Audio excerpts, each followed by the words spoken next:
Hey guys, welcome back in A Cup of Wisdom in the Marketplace. Bersama saya Dennis dan Kevin. Hari ini kita mau belajar mengenai finding the right why for your business. Dan kita beri judul episode kali ini adalah Right Why, Right Way. Nah, hari ini kita kedatangan tamu yang sangat luar biasa. Luar biasa. Namanya David Cokro Raharjo. Thank you. Daripada kita yang perkenalkan dia, Ya. mendingan kita izinkan dia untuk memperkenalkan diri sendiri. So go ahead bro, please Alright. tell us who you are and what you do. Pertama-tama terima kasih untuk saya diundang di sini. Saya merasa menjadi luar biasa. Sebetulnya biasa-biasa saja, right? But yeah, saya adalah managing principal dari Sovereign Capital. Kami sudah di dalam bisnis ini kira-kira 8 tahun. Kita adalah US-based private equity. So if you build a company and you're successful and you want money untuk grow perusahaan itu ke next level, maka kami adalah salah satu perusahaan yang dipakai untuk bisa kemudian meningkatkan performa daripada perusahaan itu. So that's basically what we do. Fit, bisa cerita gak mungkin ke teman-teman di sini apa sih yang membedakan Sovereign dengan visi yang lainnya gitu? Sesuai dengan topik kita pada hari ini, I think when we say the right why, right, itu membantu kita untuk membedakan kita ada di mana.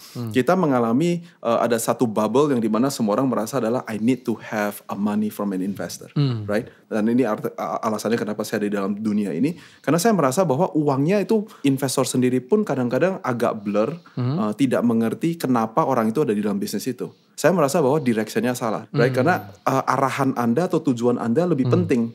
Nah, kalau tujuannya sudah benar, maka buat saya adalah kami menyadari bahwa untuk grow Anda perlu talenta, of course, tapi salah satunya juga butuh uang.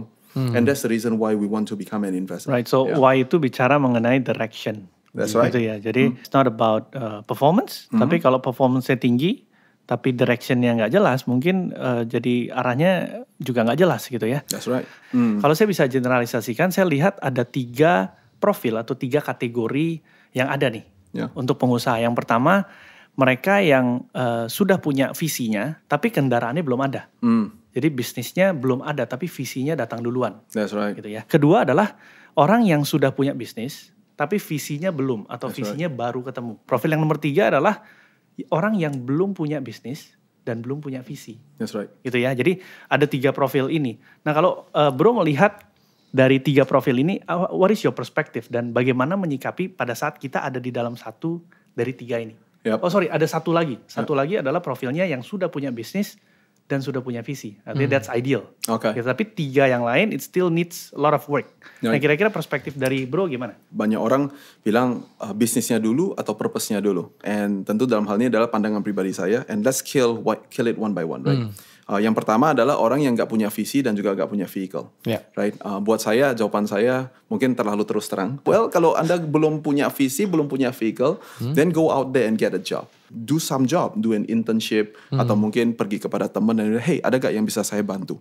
Be active, right? Saya rasa di Alkitab juga mengatakan pada kita, kalau kita malas, kamu gak usah makan, right? Mungkin translation-nya kelewat bebas ya. But literally, I think that's what the Bible is saying. It's saying that, kalau kamu gak kerja, gak usah makan. Jadi menurut saya kita harus kalau memang belum ada visi, belum ada vehicle, go out there, get a job. Maybe that is the most spiritual thing that you can Start do. somewhere. Start somewhere. Absolutely. Tapi saya mulai dari visi terlebih dahulu. And then kemudian dari sana barulah saya kemudian memiliki bisnisnya, if you may. Right? And visinya though, in a way agak sedikit mengalami perubahan over time. Visi saya pertama sekali pada saat saya masih umur kira-kira 12-13 tahun, visi saya adalah become the next Mokhtar Riyadi. Tapi alasannya bukan karena dia orang kaya, saya mau kepengen jadi orang kaya. Alasannya adalah karena dia punya sebuah cerita. Dan ceritanya adalah satu hari dia sedang pergi ke Taiwan, naik pesawat, pada saat dia di bandara, dia melihat ada kawan lamanya dia. Dan kemudian dia berkata kepada kawan lama, dia bilang, you mau pergi kemana? Dan kawan ini mengatakan bahwa saya mau pergi ke Klenteng. Nah, jadi Pak Mokhtar bilang adalah, wah kebetulan saya ada waktu, ayo saya antar kamu ke Klenteng. Akhirnya dia duduk di mobilnya Pak Mokhtar dan dia membawa sebuah batu yang ditutup dengan selimut dan dia taruh di pangkuannya di dalam mobil. Pak Mokhtar bilang sama dia adalah, itu toh barangnya taruh di bagasi gitu loh maksudnya. Si kawan tidak mau dan akhirnya dengan terpaksa dia membuka bungkusan. Dan di dalam itu ada sebuah batu yang dituliskan bahwa saya mendoakan Bapak Mokhtar Riyadi supaya dia panjang umur dan bisa sukses senantiasa. Dan kemudian dia tanya kepada si teman ini, dan teman ini bilang begini, pada saat saya lagi bangkrut, saya gak ada apa-apanya, semua teman meninggalkan saya, Pak Mokhtar adalah satu-satunya orang yang percaya kepada saya dan mengeluarkan saya daripada posisi sulit saya, sehingga keluarga saya hari ini masih bisa ada dan saya bisa kembali lagi menjadi sukses. That story, that sticks so long in my mind. Dan saya katakan adalah berarti hanya orang kaya yang bisa bantu orang susah.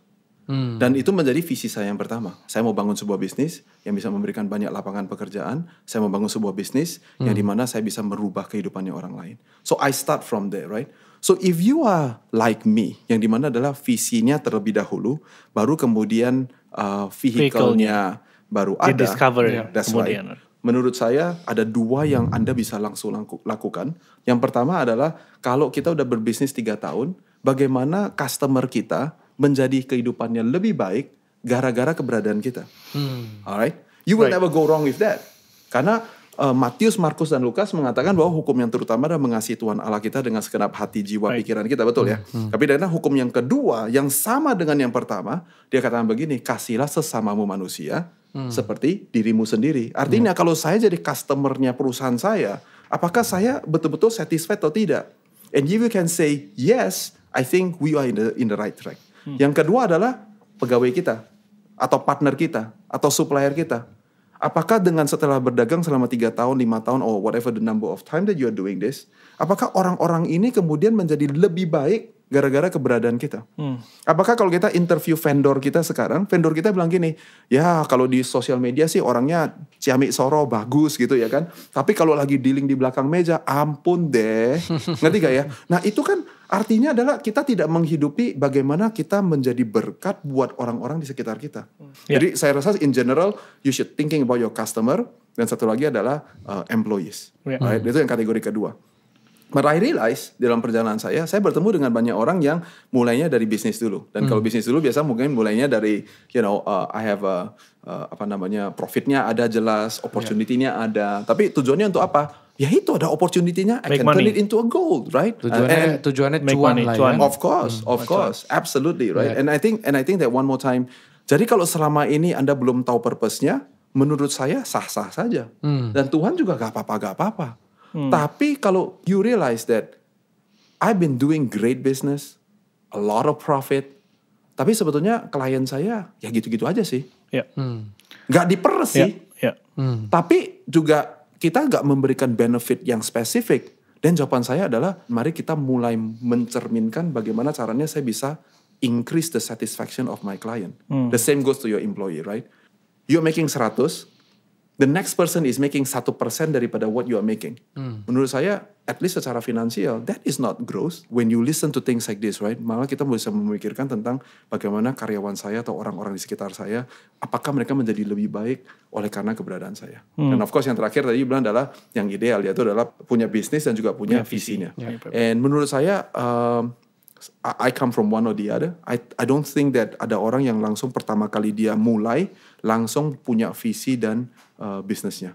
I think that most people, and maybe yang mendengarkan beberapa punya anomali ya, mungkin begitu saya punya visinya langsung dapat bisnisnya, atau begitu saya punya bisnisnya langsung punya purpose-nya.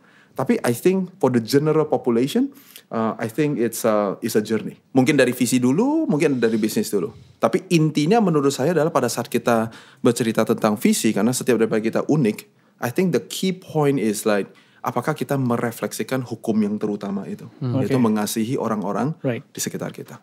Jadi nggak hanya bicara mengenai direction, tapi the right direction. Oh ya, karena basically kalau bicara mengenai direction, semua bisnis punya direction. That's right. Dan yang paling umum adalah direction to make profit, to make money, and to grow. What do you think is the right direction? I am glad you asked, right? Kami katakan bahwa excellence atau yang menjadi yang terbaik, right? Di dalam dunia saya sebagai seorang investor, sebagai contohnya, kami ada 5 hal yang merupakan essential daripada sebuah bisnis private equity. Yang pertama, kami harus bisa fundraising. Yang kedua, kami harus tahu bagaimana caranya membuat pipeline. Yang ketiga, kami tahu kalau kita mau serius dengan sesuatu, due diligence-nya seperti apa. Apa-apa yang kita mesti pelajari dan selidiki. Yang keempat adalah, kalau sudah jadi portfolio kami, bagaimana cara kami memanage portfolio itu. Apakah secara strategik atau secara execution. Dan yang kelima tentu semua bisnis punya operations. Dalam bidang kami heavy in legal, right? Jadi 5 hal ini merupakan standar umum daripada mau main private equity. Saya gak bisa bilang saya mau jadi seorang investor, tapi I don't care about legal. Right? It's impossible. Atau saya bilang gini, I want to be an investor, tapi I don't care about fundraising. Kalau semua private equity bisa melakukan 5 hal ini, pertanyaannya adalah, who is better in doing it? When we can do better daripada orang lain, nah disitulah mengatakan adalah kita ada di excellence yang lebih tinggi. Dan yang terakhir tentu adalah setelah semua orang bisa, saya bisa. Kemudian semua orang bisa, saya bisa lebih baik. Dan yang ketiga adalah yang membedakan saya daripada orang lain seperti apa. And I think kalau sebagai seorang pengusaha Kristen atau seorang profesional Kristen, kita mulai menyadari ini. Kita tiba-tiba udah gak ada hidup yang suka galau. Bilangnya adalah, padahal saya sudah doa loh. Padahal saya sudah puasa loh. Tapi kenapa kok bisnis saya gak berkembang yang saya harus bagaimana? I think that some of us again mungkin punya visi yang besar yang Tuhan turunkan. Some of us mungkin punya visi dari pembacaan ayat Alkitab. But no matter how you find yourself in that place at in the time, kita perlu mengerti bahwa I need to be excellent. Karena pada saat saya excellent, saya berarti mencerminkan pekerjaan baik yang Tuhan percayakan di dalam kehidupan saya di musim saya pada saat ini. And I think that is very, very, very important. Excellence by itself tidak bisa berdiri sendiri. Yang kedua tentu Anda perlu menjalankan dengan integritas. Integritas daripada mic yang kita sedang pakai di sini, dia bisa excellent, tapi bisa dipakai untuk berapa lama? Apa yang dipakai hanya 30 menit atau bisa dipakai untuk 30 tahun? Itu tergantung dengan integritas pada saat mic ini dibikin. Right? And that is integrity. So with that two things, I think it's like almost having like a left-right combo. Right? Dan itu mengakibatkan kita untuk bisa menghidupi kehidupan kita dengan direction yang lebih tepat. Barulah kemudian kita berdampak yang tadi kita bilang kepada employee, kepada customer kita. If you're excellent and you have integrity, we are maybe one step closer or 1 degree closer to that proverbial purpose yang belum tentu kita punya dengan sempurna pada saat ini. Right.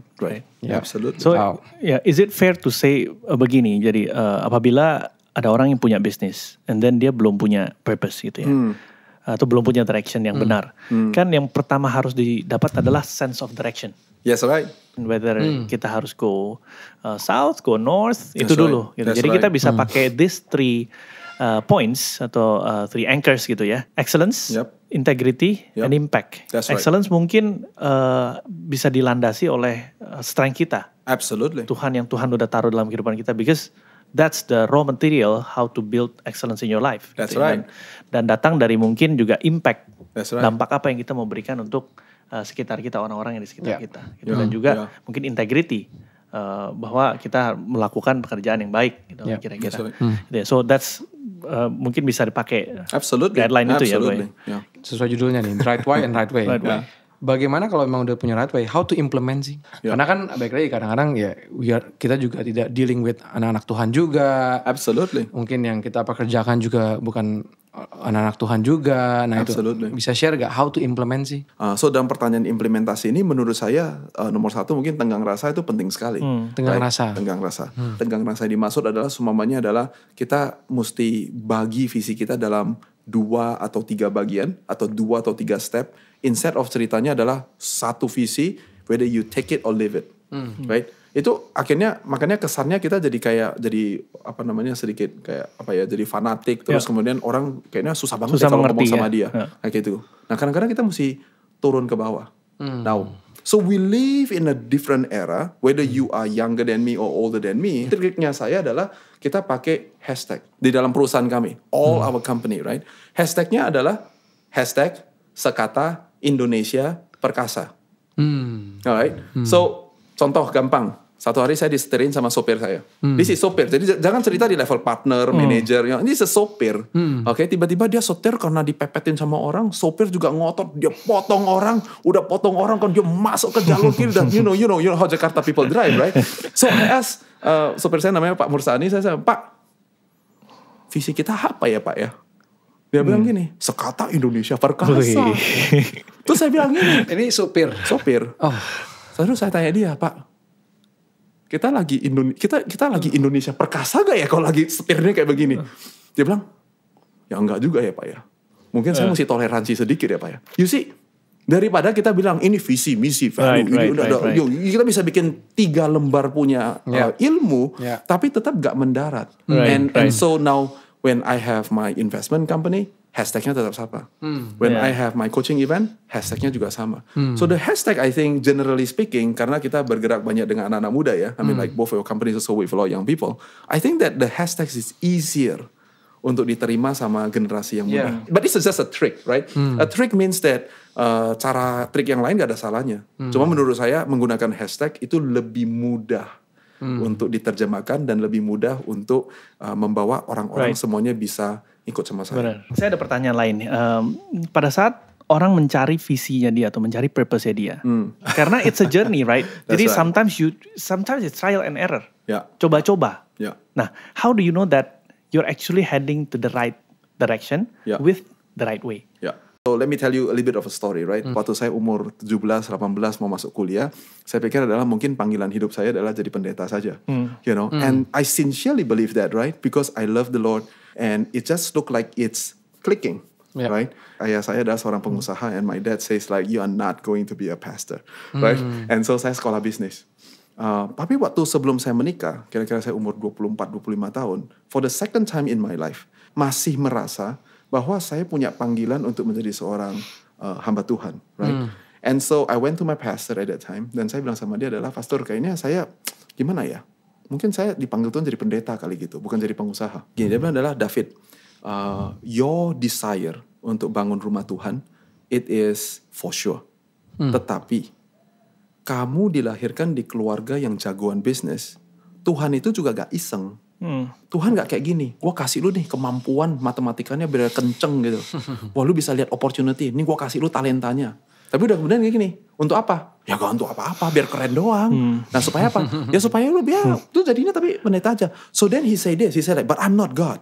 I'm not about to play God. Because if I can tell you your future, it means I'm God. But I'm not God, I'm just your pastor. Dia bilang gini, kamu mesti tanya Tuhan. Karena Tuhan yang kasih kamu tujuan hidup, dia bilang begitu. Itu agak galau gak ya kalau dikasih jawaban kayak gitu ya. Gitu ya. Jadi akhirnya apa yang terjadi adalah saya melakukan fasting pada saat itu. Again, fasting is not a recipe, tapi ini yang perjalanan saya. And you see in that journey, right? Apa yang saya tangkap dan apa yang saya hidupin mulai dari umur kira-kira 25 tahun sampai hari ini adalah yang pertama, yaitu adalah Tuhan menjelaskan kepada saya bahwa setiap talenta yang sudah Tuhan titipkan kepada saya, itu adalah talenta yang Dia mau saya untuk lipat kali gandakan. Dengan kata lain, so here's my tips number 1. Go check with your friends, with your family members, dengan orang-orang yang dekat sama kalian. Waktu saya bertanya kepada ibu saya, dan saya tanya, Mam, saya ini sebenarnya merasa saya ini jago ngomong, jago suka naik di atas panggung. Menurut Mama, saya cocok gak untuk orang naik di atas panggung? Pang, dia bilang gini. You tahu gak, waktu you umur 5 tahun, kita lagi jalan-jalan ke Bangkok. Setelah tour leader duduk, you ambil mic, and then you start singing for everybody in the bus. And when you get to 6 years old and 7 years old and 8 years old, you keep on developing. And at one point, we were going to Greece. Do you know what you did? You orang paling gak suka baca buku, but you go to the library, ambil buku sejarah Greece, you study all of it, and when the tour guide duduk, you start explaining to everybody in the bus about the history of Greece and kolom-kolom yang berbeda and things like that. You say like, that is you from kid. Jadi dari kecilnya saya sudah punya satu kelebihan di mana if you give me a mic, I become alive, right? Tapi kalau semuanya saya dikasih, sebagai contoh aja ya, saya dikasih Excel sheet. And dia bilang gini, Fit, mulai dari sekarang 30 hari ke depan, gue gaji lu sebesar-besarnya, kerjaan lu tiap hari adalah menganalisa semua data-data yang ada di sini. My answer is, I am not pohon mangga, I cannot do buah mangga, okay? Saya gak bisa, jadi saya rasa ini is a soul searching. If you want to know what is your why, you want to know what is your purpose, whether you're in the right direction or not. Nomor 1, you gotta be honest to yourself. Karena kadang-kadang orang bilang sama saya adalah, ini bisnisnya Kang Taunya besar, bisa bikin untung yang besar, bisa bahkan dibeli, you know, and the vision is very big. Right? Tapi pada saat saya bertanya, bagaimana Anda bisa berkontribusi dalam perusahaan ini? Pada intinya dia bilang gini, oh ya saya itu cuman ya pokoknya punya ide saja. You see, idea is not enough to build a successful business. Nah menurut saya itu menjadi satu pertanda bahwa that is not your thing. Yang kedua tadi udah bilang, kalau menurut kekuatan saya ada, memang saya bisa berkontribusi. Pertanyaan saya gini, kliennya dapat benefit apa? employee-nya dapat benefit apa? Because it's about getting you there. It's not about getting me there. Kalau you are all getting in the place where you are, sebagai pemimpin perusahaan, sebagai founder atau sebagai profesional, sebagai manager, Anda secara otomatis pasti akan dapat benefitnya juga. Right? And that's number 2. Dan yang ketiga, if I can insert it, and this is mungkin kalau Alkitab bilang adalah ada yang minum susu, ada yang makan daging, ini mungkin lebih berat. It's a challenging question. But my third question adalah, melalui bisnis ini, bagaimana caranya orang-orang di sekitar Anda bukan cuma terima benefit.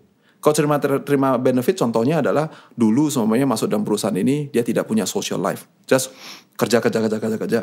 Setelah kerja sama kita, dia punya social life, dia punya pacar, sudah mau menikah. Itu berarti perubahan hidup terjadi. Betul ya? Tetapi, atau secara finansial, dulu bikinnya 3 juta rupiah. Sekarang karena kerja sama kita 2 tahun, 3 tahun, or whatever it may be. Dia 5 kali naik gaji karena perusahaannya berkembang. Right? So that is menambahkan value. But pertanyaan ketiga bukan hanya menjadi benefit. Pertanyaan ketiga adalah bagaimana kemudian orang-orang ini, kalau dia belum mengenal Tuhan Yesus sebagai Tuhan dan Juru Selamat mereka, melalui kehidupan saya, Kristen itu keren juga ya. Atau semakin lama kita kerja sama dia, semakin lama dia bilang gini, I will never ever go to church. Right? Udah deh, don't tell me about Kristen. Oke, kapok deh sama orang Kristen. Jadi berarti dia tidak akan pernah mengenal Kristus gara-gara kita. Nah, firman Tuhan katakan begini, biarlah pekerjaan baikmu itu yang menjadi di-show kepada orang-orang di sekitar kita, supaya Bapamu di surga dimuliakan. And I sincerely believe, kalau kita mengerti prinsip kebenaran firman Tuhan ini, kita punya purpose yang berbeda. I am a highly energetic person, easily excitable. Masuk dalam sebuah ruangan, generally people know that David is in the room. Right? Tetapi dengan token kekuatan saya yang sama, I also have my weakness. Weaknessnya adalah hot temper. Jadi kalau saya di depan panggung kelihatannya ini orang keren. Tapi kalau kerja di kantor saya, ini orang gampang marah. Karena standarnya tinggi, dia merasa semua orang kerjanya kok pelan banget, right? And so I have to understand that I am not just here to do business. I can say like, well, you work for me, you already increase your salary, right?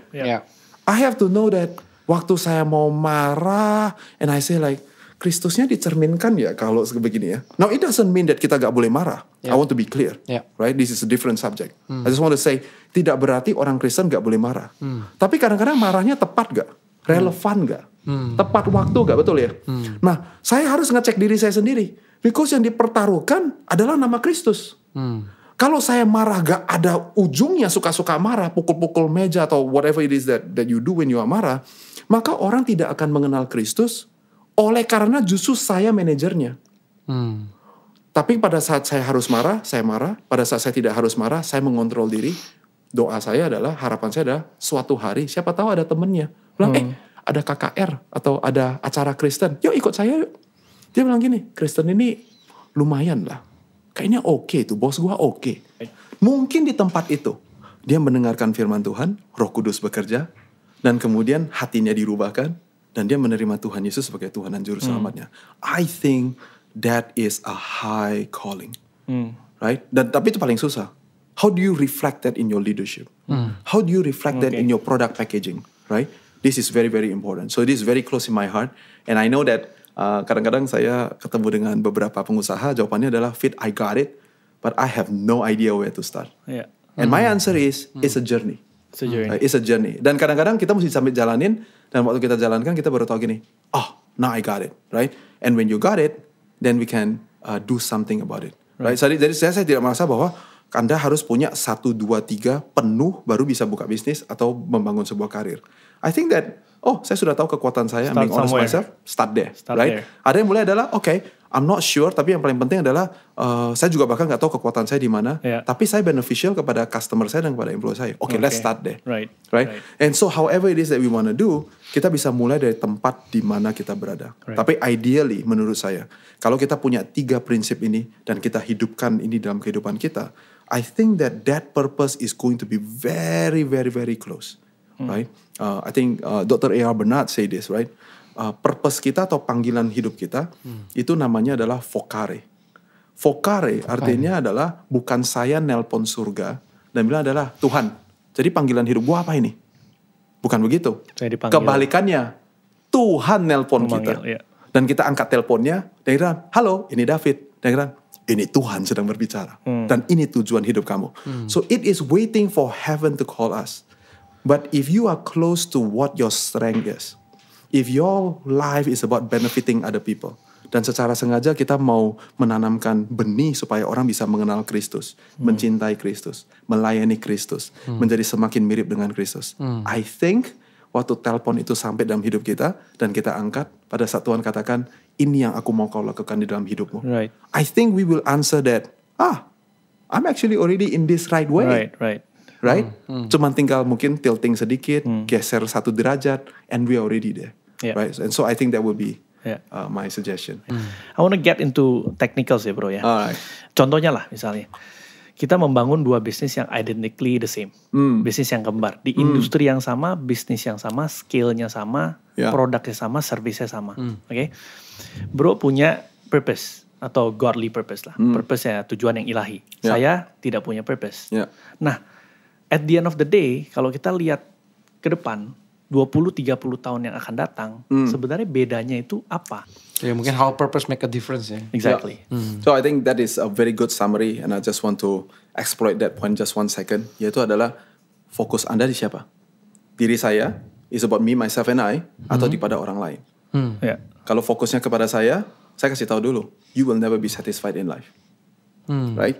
Tapi kalau fokusnya di orang lain, akan jauh lebih mudah untuk mencari cara untuk menghidupi purpose itu. Soalnya fokusnya di orang lain. So I think that is a very, very important point. Okay. Now when we talk about 30 tahun dari sekarang, bedanya apa kalau semuanya sama? Nomor 1, di muka bumi ini, di zaman hidup kita ini, kompetisi, karena sama ya, kompetisi mengakibatkan customer kita yang menerima benefit yang paling tinggi. Jadi sebagai orang Kristen, kita seharusnya tidak menjauhi yang namanya kompetisi. Atau dalam hal ini kalau saya boleh exploit sedikit, seumpamanya saya punya bisnis yang sama dengan Kevin, dan bisnis kita persis sama, tapi let's say dia bukan anak Tuhan, saya anak Tuhan. Don't dance, kita gak perlu bilang begini, kamu gak terima Tuhan Yesus kan, berarti kamu pasti gagal punya. There's no such a thing. If you flip the Bible, I cannot find ayat Alkitab yang seperti demikian.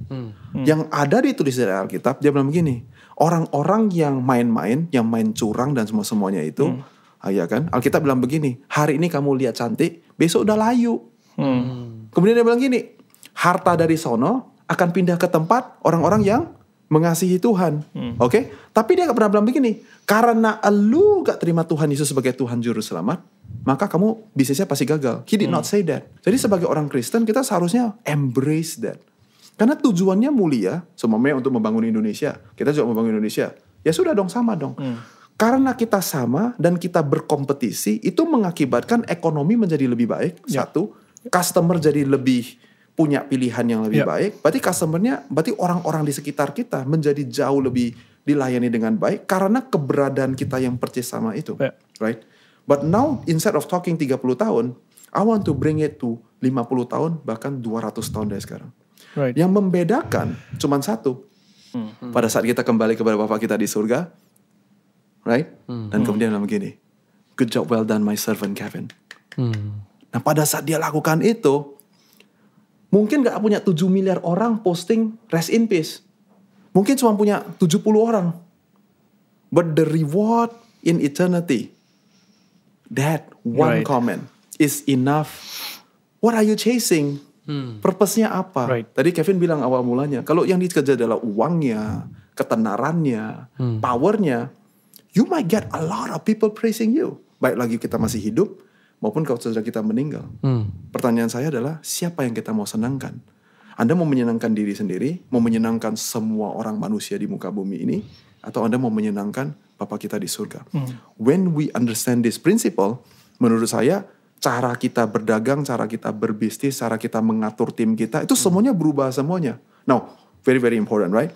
Gak menjadikan kita gak pernah bikin salah. Karena orang-orang yang dekat sama saya tahu, saya masih banyak bikin kesalahan.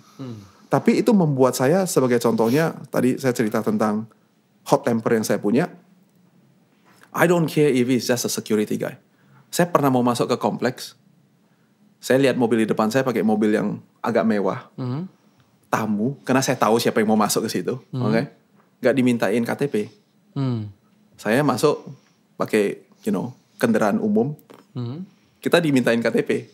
Kebetulan saya gak bawa KTP. Kebetulan sopir gak punya KTP. Jadi dia bilang gak bisa masuk Pak, wajib pakai KTP. Being David, marah saya. Anda tahu gak itu tadi siapa? And I start to berapi-api, ngerti gak ya? Yeah. And akhirnya dapat orang kayak begini ya, 100 kilo, dia orangnya takut. Jadi akhirnya kita dikasih masuk. Jadi security takut sama kita. Bad combination. Bad combination. Dibuka dan saya masuk. And I was in that room. I'm supposed to have a meeting, right? Yeah. And Roh Kudus bicara di hati saya, bilang, itukah cerminan saya di muka bumi ini? Sekarang dia minta KTP, yang situ gak diminta, Anda diminta. Dia menjalankan SOP-nya. Itu sekarang salahnya siapa? Oke, dia ada salah SOP. Dia gak minta yang depan, gak dimintain KTP. Tapi dia minta KTP itu sebetulnya dia lagi ada melakukan diskriminasi apa? Gak ada kan? And so the Spirit of God is speaking so hard in my life. And I thought like, oh man, And I think the most Christian thing that we gotta do is that, saya bilang sama teman-teman, saya bilang, sorry ya, saya kembali 15 menit. Saya keluar dari rumah itu, saya jalan kaki all the way pergi ke tempatnya security. Waktu saya lagi datang, you believe it or not ya, ada 3-4 orang muncul baru karena dia pikir, oh my God, the raksasa is here. Dia mungkin mau ngajak tonjok-tonjok atau something gitu kan. And then it breaks their heart, and I think we steal the attention. Dan sekali lagi ini bukan alasan untuk boleh sembarangan marah-marah atau berbuat dosa. Tapi pada saat saya kesana dan saya bilang, Mas, saya cuma bilang minta maaf ya. Tadi saya ngomongnya agak kurang ajar sih. It's uncalled for. Dan kita salaman, and you can see all the security is smiling, and I think that is what it looks like. Right. Karena kalau kita mulai mengerti kebenaran firman Tuhan, bukan berarti kita jadi gak bisa membuat kesalahan, tapi bahkan waktu kita membuat kesalahan, and I guarantee as a businessman, you will make a mistake. How are you gonna handle yourself? Right? Itu akan berubah, karena perspektifnya bukan untuk siapa yang akan bilang okay, tapi karena what matters is the audience of one. Right. Karena kalau Tuhan bilang okay, kayak gitu tuh baru namanya anak gua. Now when we have that, I think that will change the way you do business. Yeah. One of the biggest takeaway di sesi ini buat saya adalah it's not only having a direction, tapi having the right direction. And the right direction is not only a great or good purpose, but a Christ-centered purpose. That's right. It's a godly purpose. Gak cukup dengan kita punya purpose yang baik, yang mulia gitulah ya kalau orang bilang. Tapi tujuan yang ilahi. Karena at the end of the day yang menilai itu bukan manusia, yang menilai itu Tuhan. So that's the biggest takeaway di sesi ini. Yeah. I mean for me sih point taken. Wow, thank you banget David. I think my point adalah kita nggak bisa akan puas ya dengan all those whys yang kita tahu selama ini. Tapi if we have the right why, we have the highest satisfaction. Yaitu ya fulfilling what God's calling to us gitu. Right. Yeah. Mungkin sebelum kita tutup, bro, ada mungkin ada tips atau ada pesan buat teman-teman entrepreneur yang mendengarkan berkaitan sama ini atau berkaitan sama apapun yang bro mau sampaikan. Ya, so summary-nya udah keren banget. Saya gak tahu mesti tambahin apa lagi. But mungkin yang saya bisa sampaikan begini, mungkin ayat firman Tuhan kita dikatakan bahwa usahakanlah kesejahteraan kota di mana kita berada, right? Dan berdoalah untuk kota itu, karena kesejahteraan kota itu juga adalah kesejahteraan kita. With all respect, yang bisa mensejahterakan kota kita itu bukan gereja. Yang bisa mensejahterakan kota kita adalah praktisi di pasar. It means people like you and me. In real estate, in printing, in investment, in pertanian, in broadcasting, and all the businesses that we build. As an artist, as an entertainment, kitalah yang bisa mengusahakan kesejahteraan kota di mana kita berada, yang paling efektif. Jadi bukan berarti yang lain-lainnya enggak. Tapi kita sebetulnya punya stakeholdership yang paling tinggi menurut saya. Right? Nah kalau kita mulai mengerti, harapan saya, kalau kita mulai mengerti apa yang Tuhan taruh di dalam hati dan pikiran kita, dan sekarang kita mulai memikirkan tentang kesejahteraan kota di mana kita berada, I think that dampaknya akan menjadi sangat luar biasa sekali, right? kita harus punya visi yang besar.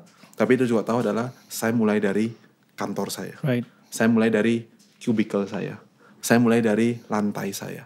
Right? And then you keep on growing dengan kapasitas yang kita miliki masing-masing. And I believe kalau kita mulai lakukan dengan kapasitas kita masing-masing, firman Tuhan katakan begini, kalau kamu bisa dipercayakan dengan perkara yang kecil, aku akan tambahkan yang besar di dalam kehidupan kamu. Kalau yang kamu lihat, kamu bisa dipercayakan, Tuhan bilang begini, aku akan kasih kamu sesuatu yang belum bisa kamu lihat. Kalau sekarang ini untuk profesional, Tuhan bilang begini, kalau sekarang yang bukan punyamu kamu bisa dipercayakan, aku akan percayakan kepada kamu sesuatu yang nantinya adalah milikmu. I believe that word of God, and I can testify untuk Dennis dan juga untuk Kevin juga, we all live that principle. Dan harapan saya adalah teman-teman menjadi mengerti bahwa ini loh maksudnya menjadi marketplace leader, menjadi seorang pemimpin di pasar. Right, not just building a successful business, tapi business yang excellence dengan penuh integritas dan membuat dampak di mana kita berada. Right. So that will be my. That's great. Last word. That's great. Thank you very much, bro. Thank you for having me. Thank you very much. Thank you very much. We are so blessed. Nah, semoga teman-teman juga merasa diberkati dengan sesi barusan. Stay tuned for the next episodes. Terima kasih dan Tuhan memberkati.